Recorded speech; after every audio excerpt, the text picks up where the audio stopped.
Okay, if you're a silver girly, go to my Amazon storefront under my recent TikToks and get this necklace set because it's so cute. And I also got these turquoise studs. Apparently, according to my color analysis, I'm a silver girly, but deep down, I just love gold so much. And I'm trying to switch. And I found this set and I just think it's so cute. So I linked it for you guys. Owasso community is mourning after police say a husband shot and killed his wife before taking his own life. And investigators say it happened after he was accused of child abuse. Some really difficult details in this story. Police found Jeremiah Sean Duffey and his wife Sara dead inside their home last Thursday. She filed for protection from him in 2021. She filed again in 2022. And on June 10th, 2026, she filed one more time. This one granted, this one active, this one supposed to keep her safe. On July 23rd, police found her dead in her own home anyway. This is the story of a woman who did everything the system asked of her and the questions that are left behind now that she's gone. Before we get into what happened to Sara Gilson, I want to ask you for something small. If stories like this matter to you, stories that ask hard questions about how the system responds when a woman says she's afraid, then hit subscribe to Real True Crime Analysis and tap that bell so you don't miss the next one. It genuinely helps this channel keep doing this work, and I'd rather you hear it from me now than miss the next case because YouTube didn't show it to you. Okay, let's get into it. Sara Gilson was 43 years old. To her hundreds of thousands of TikTok followers, she was Miss Gilson, a hairstylist who'd built a following selling clothes and jewelry, sharing pieces of her daily life the way so many women do now. To her two kids, she was, by every account from people who knew her, a devoted mother. One tribute after her death put it simply, her children were the center of her world. Her husband was Jeremiah Duffey, 48, known online as Sean Duffey or Duff Daddy 1. He coached a competitive, traveling youth basketball team. On the surface, that's a fairly ordinary Oklahoma life. A hairstylist, a basketball coach, two kids. But underneath that surface, court records tell a very different story, one that stretches back at least 5 years before anyone outside their household knew a thing about it. Because here's what a lot of people don't realize when this story first breaks. This wasn't the first time Sara had gone to court asking for protection from Jeremiah Duffey. Back in 2021, she filed not one but two protective orders against him. Both were eventually dismissed, not because a judge found the allegations lacked merit, but because Sara didn't show up to the hearings. If you've ever wondered why so many domestic violence cases seem to disappear from the record, this is often exactly why. Fear, financial dependence, hope that things will change, sometimes all three at once, can keep a person from following through on a protective order, even after they found the courage to file one in the first place. For years after that, at least publicly, things seem to have gone quiet. Then came June of 2026, and everything started moving very fast. On June 9th, a 15-year-old girl and her mother walked into the Owasso Police Department. The girl played on a traveling basketball team. Jeremiah Duffey was her coach.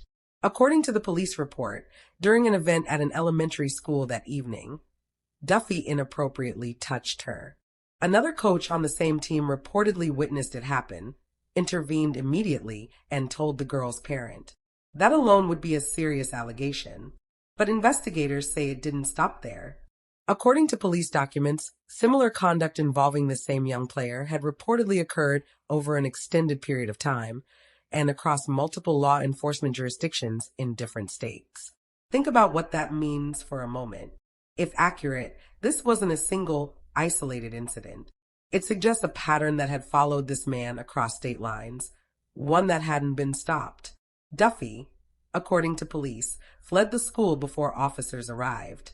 He wasn't seen by Owasso police again after that night. Because the alleged incident happened on tribal land, and Duffey was a member of the Osage Nation, the case fell under federal jurisdiction. Owasso police had to hand it over to the U.S. Attorney's Office for review, under the Federal Major Crimes Act. That single detail matters more than it might seem at first. It meant local police lost the authority to pursue charges themselves. The case was now sitting with federal prosecutors, a process that can move far more slowly than a local court. The very next day, June 10th, police contacted Sara Gilson directly. They told her what her husband had been accused of, and that same day she went to court and was granted an emergency protective order. Duffey was ordered to stay 100 yards away from her and their home at all times. In her filing, Sara said Duffey had a gun, that he'd threatened to end his own life, and that he'd gone on the run. On June 23rd, that protective order was extended all the way out to August 24th.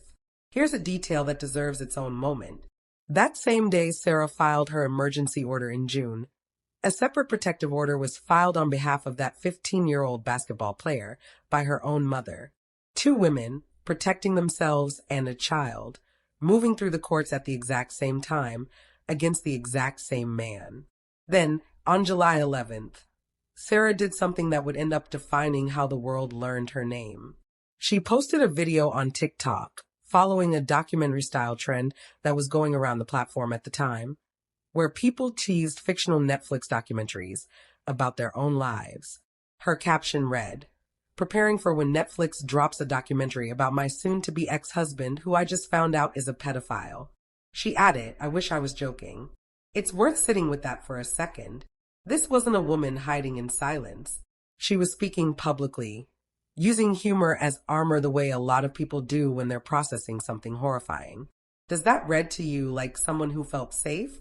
Or does it read like someone trying to protect herself the only way she felt she still could? By making sure people knew? In the days after that video, her posts continued. On July 16th, she shared something warmer, a video with a friend, captioned about how female friendships literally save your life. Then, on July 21st, just 2 days before she died, she posted a photo of herself on a boat, looking out at the water. The caption read, "May whatever the F that was never find me again. Please God." She tagged it #TraumaTalk. We don't know exactly what she meant by that post. It could have referred to something specific.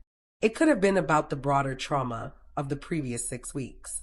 This is one of those details where speculation is easy and certainty isn't available, so we have to be honest about that gap. Then came July 23rd. Officers responded to a domestic violence call just after 11:15 at night.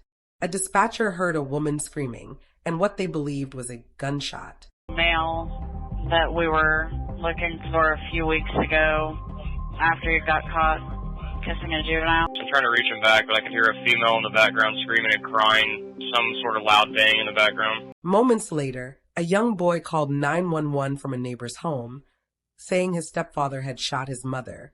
When police arrived, they found Sara Gilson and Jeremiah Duffey both dead, from gunshot wounds to the head. Police say the evidence points to a murder-suicide. Sara's son was taken into protective custody and later released to a parent who had no involvement in what happened. One detail investigators have been clear about: there had been no reported violations of that protective order between June and July 23rd. On paper, the system had done what it was supposed to do. Duffey was ordered to stay away, and as far as police knew, he had. And yet he still ended up in that house. So where does that leave us? We know Sara Gilson tried, more than once, over years, to protect herself through the courts. We know a serious allegation involving a child surfaced in June, one that investigators say may not have been isolated.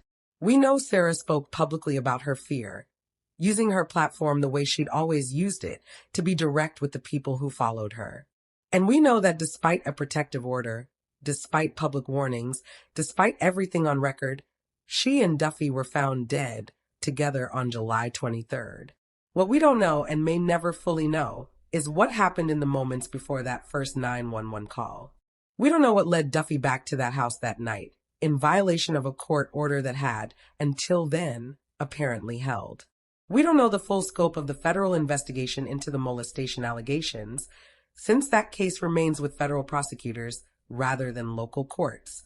This case has generated so much conversation because it sits at the intersection of two things people feel strongly about: the failure of legal protections to actually protect, and the courage it takes for someone to speak out publicly, even when speaking out doesn't guarantee safety. Some people watching this will focus on the system, on whether a protective order alone was ever going to be enough given everything in Duffey's history.